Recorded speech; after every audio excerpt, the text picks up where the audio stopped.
I'm Amber. Hi, I'm AJ, and welcome to Mountain Traditions Homestead.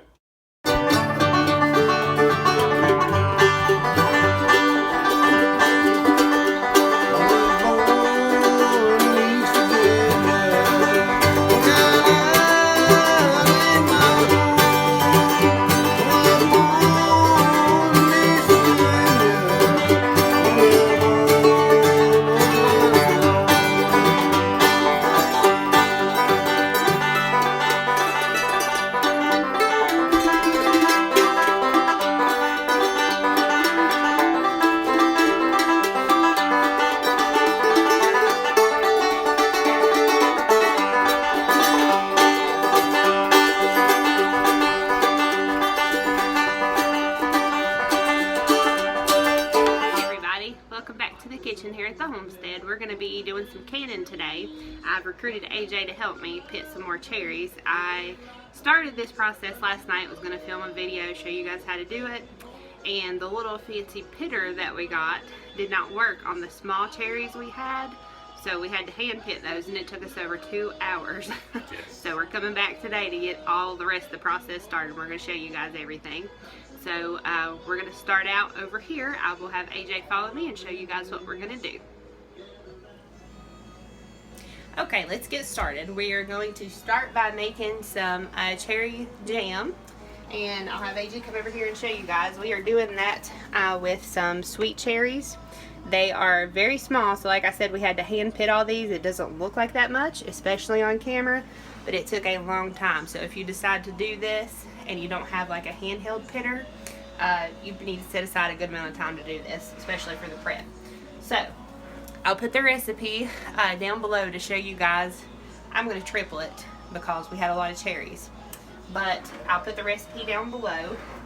We're going to be using a crock pot, as you can see, for this. Okay, so my recipe calls for 4 cups of pitted cherries, but like I said, everything is tripled. So we've got 12 cups of cherries in here. Like I said again, does not look like it, but it is. Alright, it called for 2 cups of sugar. We need to sprinkle that over top, but like I said, it's tripled.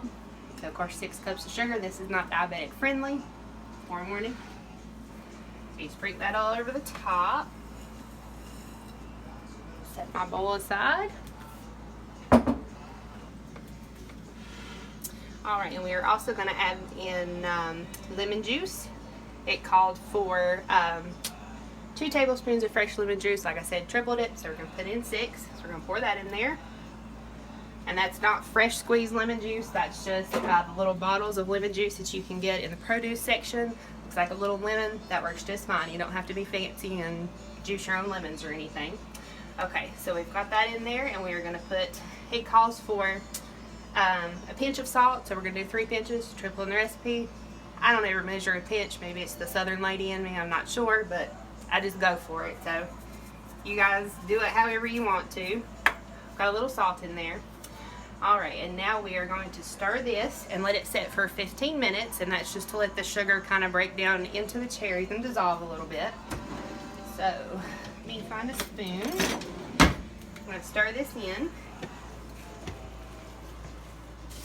And our next step, after we let this set for about 15 minutes, will be to come back and pour the pectin on top, or your Sure-Jell, the dry kind. This is what it looks like. We're going to be putting this on next. Like I said, tripling the recipe, we had to use 2 boxes and a tablespoon out of another box because it calls for 3 tablespoons of pectin. So that's what we had to use.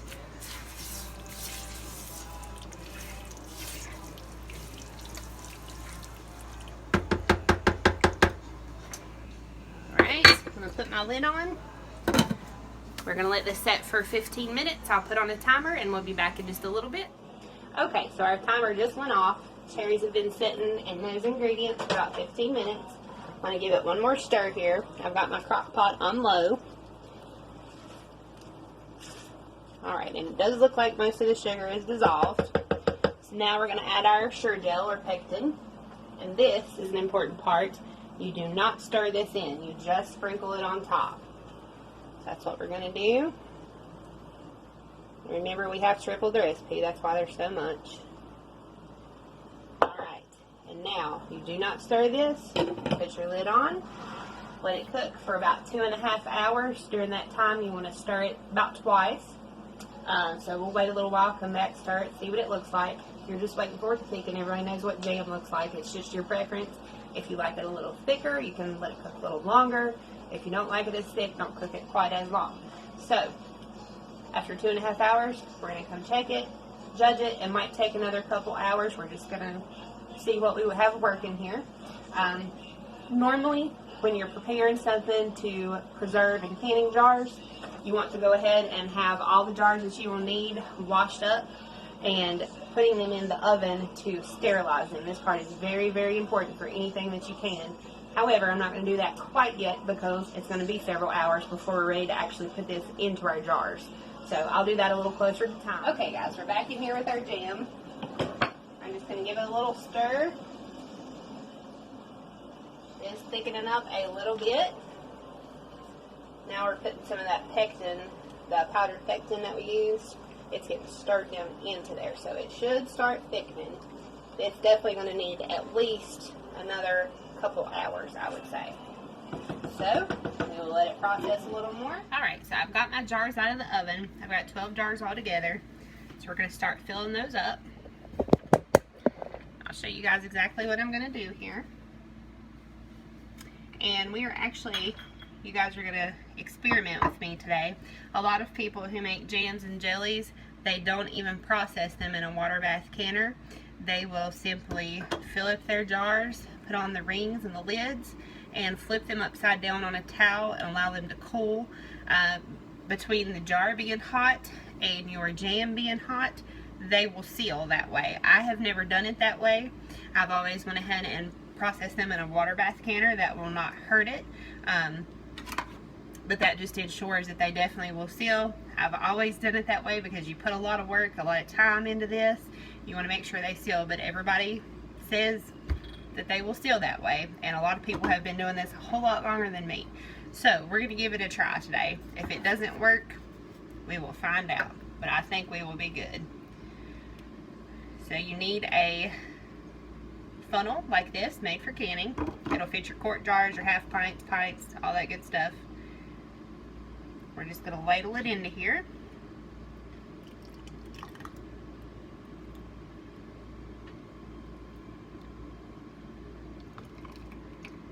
And we're going to leave a little bit of headspace at the top.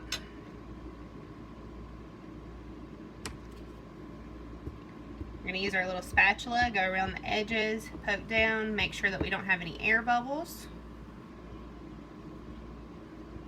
I'm going to have a mess on my counter to clean up after this. That's okay. And you want to make sure that you have a clean cloth to wipe the edges. That's just to make sure that you do get a good seal. If you get any juice or anything dribbled on the edges, it's very possible that your seal will not seal or it will come undone once it's in the cabinet, and we don't want that. So we're going to place our ring on there. This little tool came with the canning equipment kit that we got when we first started canning. It's just got a little magnet on the end. It makes it easier to get your lids on there. I'm going to take a ring, slip it over the top.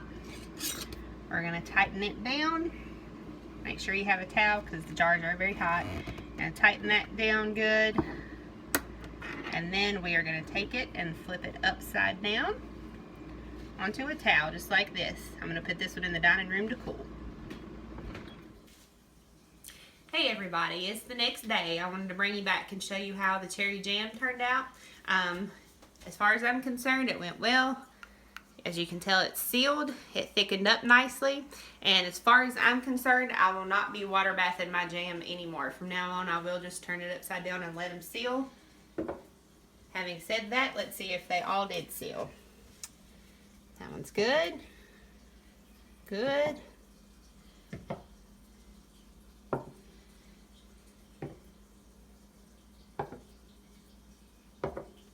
All good. Every single one sealed, and you can see it thickened up nicely there.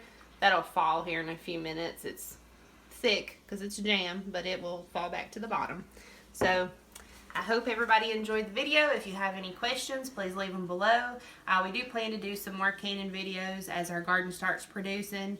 Not only jams and jellies, but we're going to be making some pickles, canning tomatoes, trying some recipes and canning those. So just check back for that. Be sure to like and subscribe, and we'll see you guys next time.